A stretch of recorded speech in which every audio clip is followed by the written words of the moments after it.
Hello, welcome back to the Breezy Kitchen. I hope you've been having as much fun as I've been having making these dishes. Today we're making another side dish, and my side dish is going to be mashed potato chip. Now I know you're like, potato chip? Well, that's because I like a little texture in my mashed potatoes.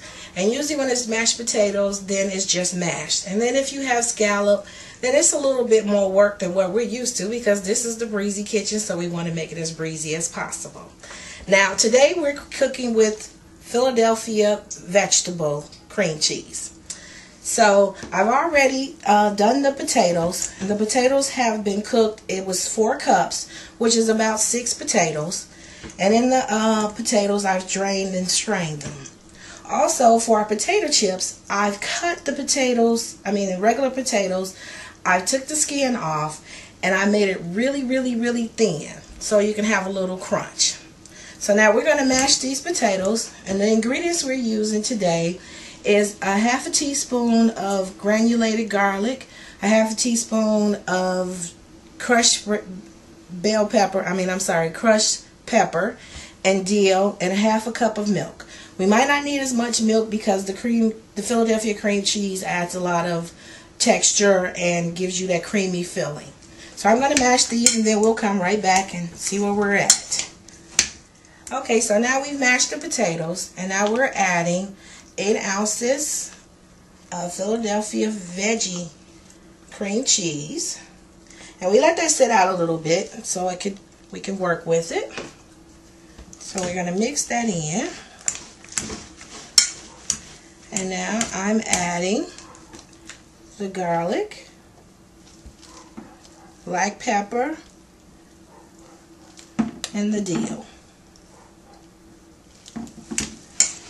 I don't know what it is about dill. Dill just seems to just make everything pop.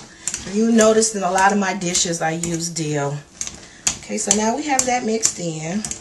Now I said to add a half a cup of milk, but that just depends on the consistency and how you like. So I'll just start with a little bit. And we use the russet potatoes. You can use red. It doesn't matter. You know, most people have a preference when it comes to their potatoes. I really don't. So we have that mixed in. And now it's just a little rougher than I like, so I'm just going to add a little milk.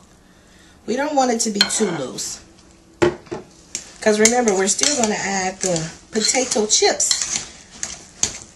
Oh, there we go. We're getting the consistency. Okay. So now I just took 3 potatoes, and I was testing. Now I was testing with the potatoes because I did 2 with the skin on, but they weren't as crispy as it was with the skin off. But since I did them both, we're going to use both of them in the dish. Now we're going to add the potato chips. And I grated them or sliced them very thin, almost to the point where you can see through them, so you can have that little extra. See, did you hear that? That little extra crunch. So we're just going to add all of those in as we stir a little bit. And then it kind of gives it a little, I don't know, a little something else to it. It's not scallop, because you didn't work as hard. So, but it adds that little extra. So now we plated the mashed potato chips, and we're going to add a little paprika just for a little color. Now you can add salt if you want, or you can add, they have this seasoning for popcorn and potatoes. You can use that. I think it's called Spudge or something, or whatever seasoning you like. So, and I like my potatoes a little rustic. So we got to get a little garnishment, and we're going to give a little taste. Now let's give it a taste. That is so good. Our dish is mashed potato chip with Philadelphia vegetable cream cheese. Oh my goodness, stop. I'm sorry. So thank you for joining us. Again, this is the Breezy Kitchen. Thank you and have a good day.